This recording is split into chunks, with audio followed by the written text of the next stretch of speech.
Ward 33 के कांग्रेस पार्षद अरुण सुनीता कुशवाहा ने छोड़ी कांग्रेस, बीजेपी का थामा दामन। अंदरूनी कलह के चलते कांग्रेस से दिया इस्तीफा, साथ ही एमआईसी मेंबर से भी दिया इस्तीफा।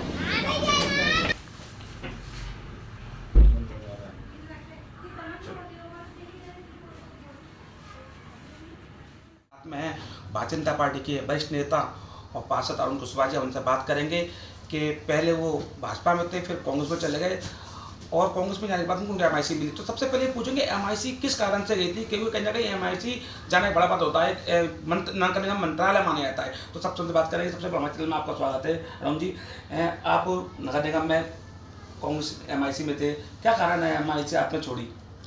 एमआईसी छोड़ने का कारण केवल ये है कि मुझे कांग्रेस की नीति और जो उनकी विचारधारा है वो ठीक नहीं है। करनी में उनका विचार में बहुत अंतर है। तो क्या वहाँ पे आपके काम पूरे नहीं हो पा रहे थे? क्या लग रहा था, क्या वहाँ पे कुछ सुनवाई नहीं हुई थी? किस तरह की उनकी नीति बनता था? कांग्रेस इस समय अपनी एक दूसरे की खींचतान में लगी है। उन्हें किसी की चिंता नहीं है कौन कहाँ जा रहा है, कौन का क्या हो रहा है, उन्हें किसी की चिंता नहीं है। भाजपा का एक अपना एक वो रहता है, जब कोई कार्यकर्ता कहीं रुष्ट होता है या कुछ भी होता है, कोई समस्या आती है तो उसके यहाँ वो पहुँचते हैं और पहुँचने के बाद उनसे चर्चा विश्लेषण वो सब करते हैं उस पर, तब कहीं कोई निर्णय होता है। यहाँ कोई भी कुछ कर रहा है, उन्हें किसी से लेना देना नहीं है, सब अपनी अपनी मस्ती में मगन है।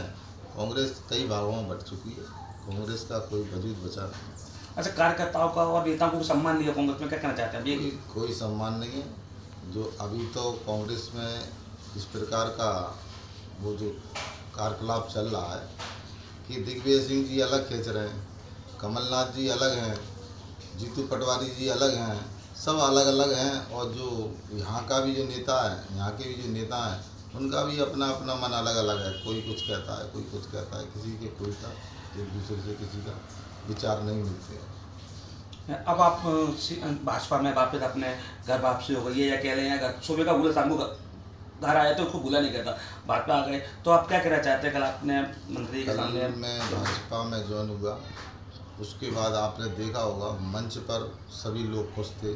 विवेक जी, पवैया जी, ऐसे सारे नेता हैं जो ग्वालियर के, उनसे सब हम अभय जी से मिले। अभय जी ने मुझे बहुत धन्यवाद दिया कि ठीक है चलो जो भी है आप आए, अच्छा लगा। तो ये सब पार्टी का क्या है, भाजपा की जो नीति हैं वो इस प्रकार की हैं कि वो सब कार्यकर्ताओं को लेके चलने वाली नीति हैं, उनको लेके चलते हैं। और इसी कारण से भाजपा का जो आज परचम लहरा रहा है, इसी कारण से। बिल्कुल हमारे साथ में अरुण कुशवाहा जरूर उनसे और बात करेंगे कि अब वो भाजपा में आ गए और भाजपा से ही कुशवाहा समाज का एक प्रत्याशी जो है भारत सिंह कुशवाहा जी लोकसभा चुनाव लड़ रहे हैं। तो हम बात करेंगे क्या समीकरण है, क्या लग रहा है कुशवाहा जी, भारत सिंह कुशवाहा जी के बारे में क्या कहेंगे, आप बताइए। देखिए, भारत सिंह जी को मोदी जी ने भरोसा किया और पार्टी ने भरोसा किया, उनको टिकट दिया। और यहाँ पर भाजपा में प्रत्याशी चुनाव न लड़ते हुए यहाँ कार्यकर्ता चुनाव लड़ता है, पार्टी चुनाव लड़ती है, संगठन चुनाव लड़ता है। और इस प्रकार से आपने देखा होगा कल सभी लोग फार्म भराने आए और सब लोगों का उसमें बड़ा उत्साह था। सभी लोगों का एक कल वो आपने मंच पर देखा होगा, सारे लोग थे। तो एक अच्छी विचारधारा से चुनाव लड़ती है कांग्रेस। एक पर्सनल चुनाव लड़ रही है, जो प्रत्याशी है एक अपना पर्सनल चुनाव लड़ रहा है। यहाँ पूरी पार्टी, पूरा संगठन चुनाव लड़ रहा है। आप देखो, एक अच्छी विशेषता है भाजपा की। अच्छा, ग्वालियर शहर वासियों को, लोकसभा के वासियों को क्या संदेश देना चाहते हैं, क्या कहना चाहते हैं, क्या विधानसभा के लोगों को क्या संदेश देना चाहते हैं, लोकसभा के लोगों को चुनाव दौर पे समर्थन में? जनता को हम यही संदेश देना चाहते हैं, एक अच्छे सांसद के रूप में नाम आया है और अगर वो सांसद उनको जनता बनाएगी तो आप ये मानिए जैसे उनने अपनी ग्वालियर ग्रामीण को उनने बहुत काम किए और उस काम को आप जैसे तुलना करते हैं ग्वालियर में ग्रामीण में जितना काम हुआ है और उसी प्रकार से वो पूरे ग्वालियर में काम करेंगे और इसी विचारधारा से वो भारत सिंह काम करते हैं। जब गवर्नमेंट से वो आज भी चुनाव लड़ रहे हैं, जब जीतेंगे तो वो पूरी ग्वालियर विधानसभा में विकास करेंगे। और वो क्या करेंगे, पूरी भारतीय जनता पार्टी करती है, मिल के करती है। जो भारतीय पार्टी का एक अच्छा विचार और एक सोच है। केंद्रीय मंत्री ज्योतिरादित्य सिंधिया भी भाजपा में है, उससे पहले जब वो चुनाव लड़े तो कांग्रेस में थे, वो अब भाजपा में, तो क्या उसका भी भाजपा जी को फायदा मिलेगा क्या?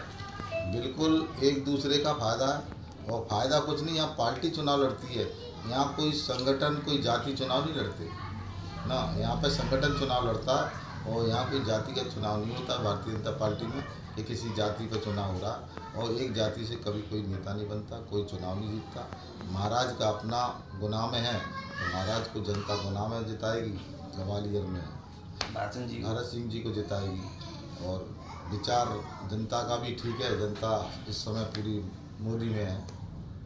अच्छा, मोदी जी का कहना है कि इस बार 400 पार, क्या कहोगे इसको लेके? बिल्कुल सही।